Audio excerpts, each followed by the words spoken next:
আপনারা দেখতে পাচ্ছেন, এই যে ছবি দেখতে পাচ্ছেন, তো এখানে যখন আল্লাহর নবী হজে যাওয়ার যখন নিয়ত করে যে এবারে হজে যাব, চারিদিক প্রচার হয়ে যায়, লোক মদিনার আশেপাশে থেকে দূর দূরান্ত থেকে লোক আসতে লাগে যে নবী হজ করতে যাচ্ছে, নবীর সাথে হজ করতে যাব, চলো সবাই নবীর সাথে যাই হজ করতে। এবং নবীর কাছ থেকে আমরা হজের নিয়ম কানুন শিখে নেব, সেইভাবে জমা হয় এবং নবীর সাথে চলে হজে মক্কায় থেকে।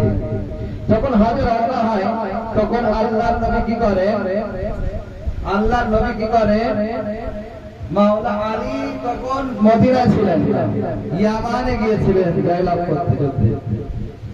ইয়ামানে চিঠি পাঠায় আল্লাহর নবী যে আলী তুমি চলে এসো, আমরা হজে যাচ্ছি। যখন আল্লাহর নবী যখন যায়, মদিনা থেকে রওনা হয় এবং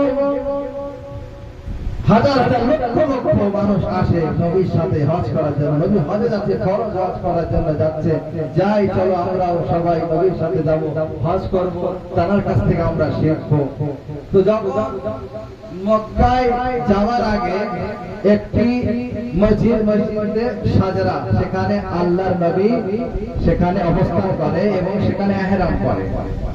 এহরাম করার পরে সেখান থেকে যখন বার হবে তখন মাওলা আলী চলে আসে এবং যখন মাওলা আলী আসে তখন আল্লাহর নবী বলে, আলী তুমি চলে এসো, আমার সঙ্গে সঙ্গে সবাইকে নিয়ে এসো, এবং তুমি কি এহরাম বেঁধেছো? হ্যাঁ বেঁধেছি ইয়া নবী আল্লাহ। কিভাবে বেঁধেছো? তখন বলে কি নিয়ত করেছো? তখন মাওলা আলী বলে, ইয়া নবী আল্লাহ, ইয়া রাসূলুল্লাহ, আমি আপনার সাথে জুড়ে দিয়েছি যে আমার আল্লাহ পরওয়ারদিগার যে নিয়তে আমার নবী এহরাম বেঁধেছে, আমি সেই নিয়তে এহরাম বাঁধছি। এবং চলে আসে, রাস্তায় যখন আবার চলে আসে সঙ্গী সাথীদের নিয়ে, সেখানে হজের আহকাম যা ছিল আল্লাহ নবী শেখায় সবাইকে, সবাই একসাথে সেখানে হজ পালন করে। এবার সবাই নিজের নিজের স্থানে যাবে। যখন নিজের নিজের শহরে, নিজের নিজের বাসস্থানের দিকে সবাই রওনা হবে, তখন এবারে একত্রিত হলো, নবী বলে সবাই চলো একসঙ্গে চলো। সবাই বার হয়, বার হতে হতে যখন চলে আসে তো নবী একটা স্থানে আসে, গদির নামক স্থানে যখন পৌঁছায়, এবং এর আগে পৌঁছানোর আগে নবীর কাছে দুবার ওহী হয়েছিল যে আপনার উপরে যেটা নাযিল করা হয়েছে আপনারা প্রচার করে দিন, এলান করে দিন। কিন্তু আল্লাহর নবী টাইম নিচ্ছিলেন, সময় নিচ্ছিলেন, যে আল্লাহ নবী ভাবছিলেন আমি জানি এখানে বেশিরভাগ মানুষ সব মুনাফিক, আমার সাহাবীদের ভিতরে, এই হাজীদের ভিতরে মুনাফিক আছে, সবার মনে কি আছে আমি জানি, তো বেশি অংশ মুনাফিক আছে। যদি আমি এই বার্তা পৌঁছে দেই, এটা খারাপ জায়গায় চলে যেতে পারে, এখন এটা হজম করতে পারবে না, হয়তো সময় নিচ্ছিলেন, একটা ভালো পরিবেশ দেখে তারপরে বলবে। কিন্তু দুয়ারের আগে নাযিল হয়েছে জিবরাইল যখন গদির নামক স্থানে যখন আল্লাহর নবী যখন পৌঁছলেন, জিবরাইল আমিন তৃতীয়বার আবার অবতীর্ণ হলেন এবং এবারে আয়াতে অবতীর্ণ হলেন। কি সেই আয়াত? বলছে সূরা মায়েদার 67 নম্বর আয়াত। বিসমিল্লাহির রহমানির রহিম, ইয়া আইয়ুহার রাসূল বাল্লিগ মা উনজিলা ইলাইকা মির রাব্বিক ওয়া ইল্লাম তাফআল ফামা বাল্লাগতা রিসালাতা ওয়াল্লাহু ইয়াসিমুকা মিনান নাস। ইয়া আইয়ুহার রাসূল, হে আমার রাসূল, বাল্লিগ পৌঁছে দাও মা উনজিলা ইলাইকা মির রাব্বিক, যা তোমার উপরে নাযিল করা হয়েছে, অবতীর্ণ করা হয়েছে, তা পৌঁছে দাও, এলান করে দাও।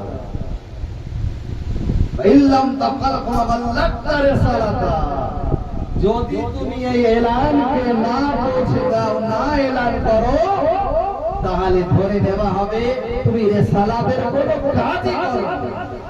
আল্লাহু আকবার। আল্লাহর নবীকে আল্লাহ তাআলা কিভাবে কথা বলছে আয়াতের মাধ্যমে, ইয়া ইয়া রাসূল, হে রাসূল। এখানে কিন্তু হাবিব, আমার হাবিব এমন কথা বলছে না, ডাইরেক্ট পদ নিয়ে বলছে, একবারে ধমকি দেওয়া হচ্ছে। কেননা বাল্লিগ মা উনজিলা ইলাইকা মির রাব্বিক, তোমার কি হচ্ছে, ইল্লাম তাফআল ফামা বাল্লাগতা রিসালাতা, যদি না এলান করো, না প্রচার করো, তাহলে ধরে নেওয়া হবে তুমি রিসালাতের কিছুই বলোনি। কত বড় ধমকি! মানে আল্লাহ নবী এতদিন নামাজ নিয়ে এসেছেন, রোজা নিয়ে এসেছেন, হজ নিয়ে এসেছেন, তাবলীগ করেছেন, সবর করেছেন, ধৈর্য ধরেছেন, কাফিরদের হাতে মার খেয়েছেন, পাথর দিয়ে মেরেছে কাফিররা, সহ্য করেছেন, সবর করেছেন, রাস্তায় পথে কাঁটা বিছিয়ে দিয়েছে, এই কাঁটা আল্লাহর নবীর পায়ে ফুটেছে, সব কষ্ট সহ্য করেছে দিন ইসলামের জন্য। কিন্তু এমন একটি এলান যেটা না করলে নবীর সব পিতা যা করেছে আগে সব পিতা হয়ে যাবে। কত গুরুত্বপূর্ণ এই এলান ছিল। আল্লাহ আগে বলছে, আল্লাহু ইয়াসিমুকা মিনান নাস, আমি তোমাকে মানুষের লোকেদের অনিষ্ট থেকে বাঁচাবো। অর্থাৎ ভয় পেও না, মুনাফিক হতে পারে সবাই, কিন্তু ভয় পেও না, আল্লাহ, আমি আল্লাহ তোমাকে বাঁচাবো লোকেদের অনিষ্ট থেকে। বোঝা গেল? এলান করে দাও, প্রচার করে দাও। আল্লাহ নবী কি করলেন, যারা আগে ছিল তাদেরকে পিছনে ডাকলেন, যারা পিছনে ছিল তাদের জন্য অপেক্ষা করলেন।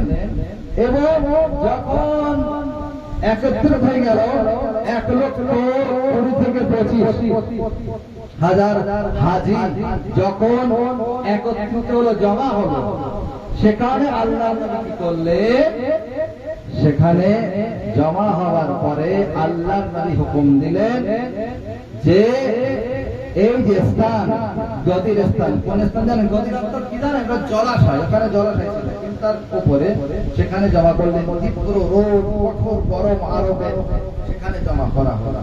সবাই অস্থির, কি ব্যাপার, কি জানি, এমন স্থানে এসে নবী দাঁড় করালেন, এই কঠোর রোদ ধরে হজ করে আসছি এত কষ্ট করে, এরপরে নবী এখানে দাঁড় করিয়ে রেখেছে, কি না জানি এমন এলান করবে, কি ব্যাপার কি জানি। সবাই অস্থির, চিন্তা করছে কি ব্যাপার, কি বিষয়, এক অপরকে জিজ্ঞাসা করছে। যখন সেখানে সবাই জমা হয়ে গেল, নবী কি বললেন, এখানে মেম্বার করা হলো। মেম্বার কোথায় পাবেন? মদিনা থেকে আনবেন, মক্কা থেকে আনবেন, যদি পারতেন তা আনতেন, কিন্তু নবীর ক্ষমতা আছে। জনাবে সালিমানের অধীর যদি সে ডাকতে বিলকিস আনতে পারে চোখের পলক ফেলার মধ্যে, আল্লাহ নবী পারবেন না? অবশ্যই পারতেন। কিন্তু আল্লাহর কি মহিমা, নবী ভালো জানে, আল্লাহ ভালো জানে। নবী কি বললেন, ওই যে উটের পিঠের কাজওয়া আছে, যে বোঝা, উটের পিঠে যে ফ্রেম, ওইগুলো দিয়ে মেম্বার বানাবো, সেইগুলো দিয়ে মেম্বার বানাবো। এবং বিশেষ করে তাদের কাছ থেকে নেওয়া হলো এই ফ্রেমগুলি। তাদের এই এলান ভালো লাগবে না, নবী জানতেন, যেতেও পারবে না, শোনাতে হবে। তো নিলেন, সেখানে মেম্বার তৈরি করে বিস্তারিত অনেক ঘটনা, সংক্ষেপ যেগুলো গুরুত্বপূর্ণ সেগুলো একবারই। এবারে সেখানে নবী যখন মেম্বার তৈরি হয়ে গেল, সেখানে আল্লাহ নবী কি করলেন, সেই মেম্বার উপর উঠলেন। ওঠার পরে সেখানে আল্লাহ নবী কি করলেন, বক্তব্য দিতে লাগলেন। এবং যখন বক্তব্য দিচ্ছে, বক্তব্য দিতে দিতে আল্লাহ নবী সেখানে মাওলা আলীকে ডাকলেন। মাওলা আলীর কাছে ডাকলেন। আল্লাহ নবী একদম উপরে, একটা সিঁড়ি নিচে মাওলা আলী। মাওলা আলীর প্রশংসা করলেন সেখানে, এবং মাওলা আলীর গুণবাদী বায়ান করলেন। তারপরে লোকেদের কাছে তখন আল্লাহর নবী কি বলছে, বয়ান করছে যে মাওলা আলীর ফজিলত কি আছে, এবং তিনি বয়ান করছে, আলাস্তু আউলা বিকুম মিন আনফুসিকুম। তো সবাই যখন এমন কথা বললো যে তোমরা তোমাদের নফসের হাকিম ও মাওলা, প্রথম আল্লাহকে বলেন আল্লাহু মাওলা, আল্লাহ মাওলা, এবং তোমরা আমাকে তোমাদের নফসের হাকিম ও মাওলা মানো। সবাই একত্রিতভাবে বলতো, হ্যাঁ ইয়া নবী আল্লাহ, আপনি আমাদের হাকিম মাওলা। বল বলে। এবং সেখানে যখন আল্লাহর নবী কথায় যখন একত্রিত ভাবে মানুষ যখন বলল যে আপনি আমাদের নাফস জানে হাকিম আছেন, মাওলা আছেন, তখন কি করলেন যে মাওলা আলীর হাত ধরে উঁচু করলেন। আল্লাহ নবী হাত ধরে উঁচু করার পরে এতটা উঁচু করলেন যে নবীর দাবদার ওখানে মাওলা আলী পা পড়ছে, এতটা উঁচু করলেন। উঁচু করার দেখিয়ে তখন বললেন মান কুনতু মাওলাহু ফাহাযা আলিয়ুল মাওলা, আমি যার তার মাওলা ছিলাম আজ থেকে আলীও তার মাওলা। বোঝা গেল? আমি যার তার মাওলা ছিলাম আজ থেকে আলীও তার মাওলা। এখানে মাওলা অর্থাৎ অভিভাবক। অনেকে বলে যে বন্ধু, আল্লাহ কি কারো বন্ধু? আর বন্ধু তৈরি করার জন্য এতটা পরিবেশ করার দরকার? নবীর এতবার হুমকি দেবেন আল্লাহ? না, অভিভাবক। আমি যার মাওলা ছিল আমি চলে যাবো, তাড়াতাড়ি আমার সময় এসেছে, চলে যাওয়ার সময় হয় এসেছে। তো নিজের পরে প্রতিনিধিত্ব কে হবে, তারপরে প্রতিনিধি কে হবে সেটা এলান করে যাচ্ছে যে আমি যার মাওলা ছিল আজ থেকে আলীও তার মাওলা। এবং সেখানে মাওলা আলী ফাজিলাত বয়ান করেন আমার নাফস আলীর নাফস, আমার রক্ত আলীর রক্ত, আমার জান আলীর জান, আমার মাংস আলীর মাংস, ইত্যাদি ইত্যাদি বিস্তারিত অনেক বড় খতবা মাওলা আলীর বিষয়ে বয়ান করা হয়।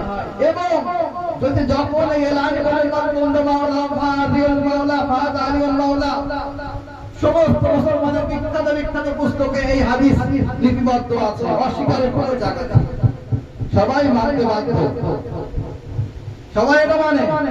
যখন এই যে এলান করলেন, কিসের এলান? মাওলা আলীর বেলায়েতের এলান। বোঝা গেল? এইদিকে যখন বলেন মান কুনতু মাওলাহু ফাহাযা আলীউল মাওলা, আমি যার মাওলা ছিলাম আলী তার মাওলা। এদিকে আল্লাহ তাআলা জিবরাইল আমিকে ডাকলো আরশে, জিবরাইল জিরাফিল যাও, এই আয়াত নিয়ে অবতীর্ণ হও। কোন সে আয়াত?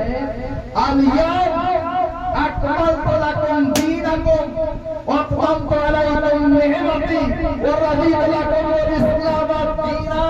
অনেক গুরুত্বপূর্ণ আয়াত আজকের জন্য, মুসলমানদের জন্য বোঝার জন্য যথেষ্ট আয়াত আছে যে আজকে জারি আয়াতের কতটা গুরুত্ব এই আয়াতের মাধ্যমে বোঝা যায়।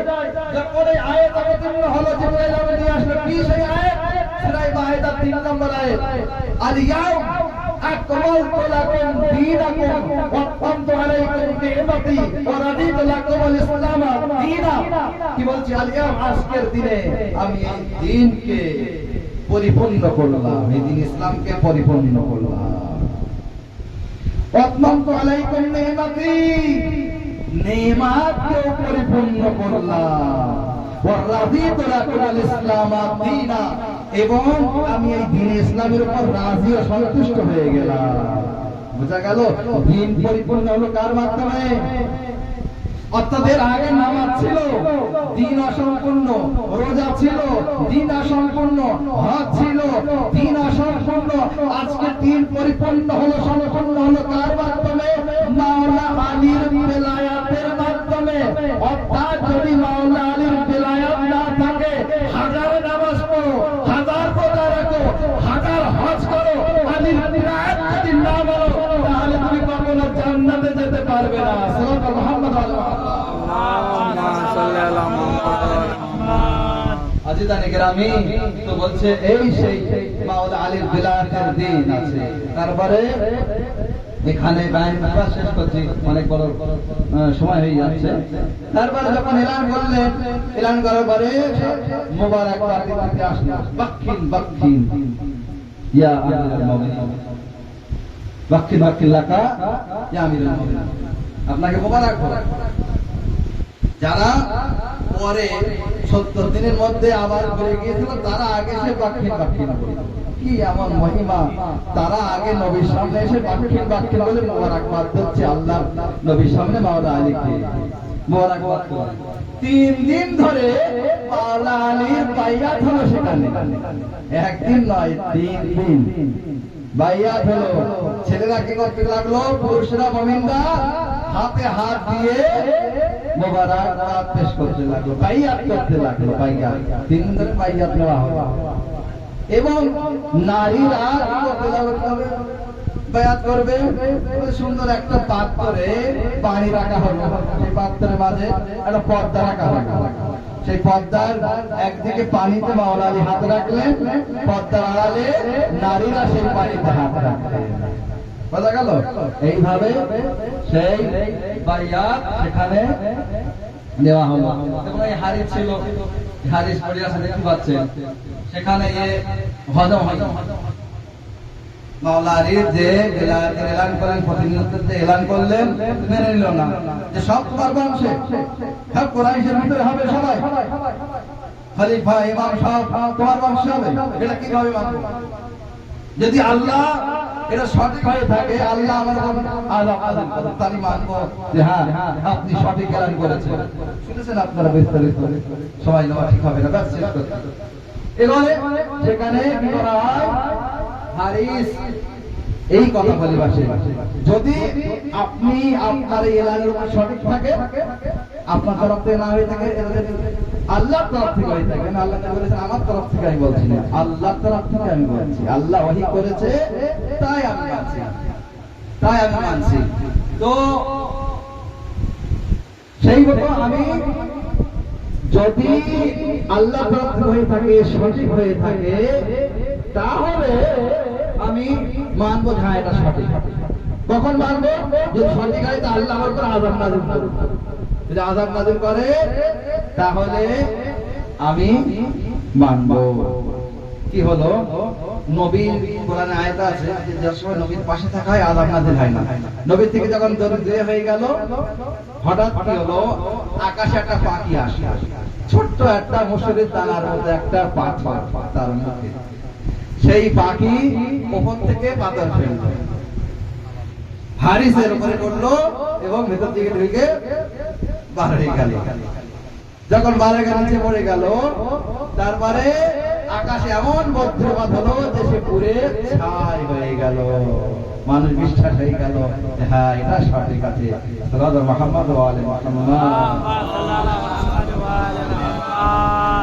আজিদানে গ্রামী এবং এই যে কাবারে আছে, এখানে কাবার, এখানে আমার শেষ করছি। এই যুগের ইমাম যখন এখান থেকে আবির্ভাব হবে এবং এখান থেকে কিয়াম করবেন, বলছিলেন আল্লাহর নবী যে আমার পরে 12 জন ইমাম হবে, তাদের গুণবলী বয়ান করে দিয়েছে এবং পুণ্যাত বয়ান করে দিয়েছেন, এবং তাদের শেষ মেহেদী হবে।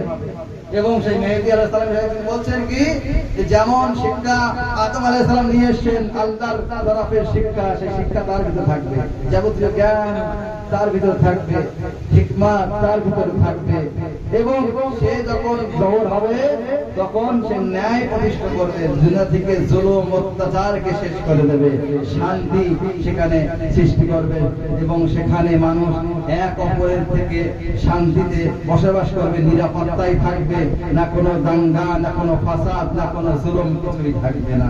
যখন ইমাম আসবে, ইমামের রাজত্ব এমন হবে শান্তির সাথে সবাই বসবাস করবে, এক ইসলামের পতাকা উড়বে, সেই পতাকা নিচে সবাই থাকবে, শান্তিপূর্ণভাবে সবাই জীবনযাপন করবে।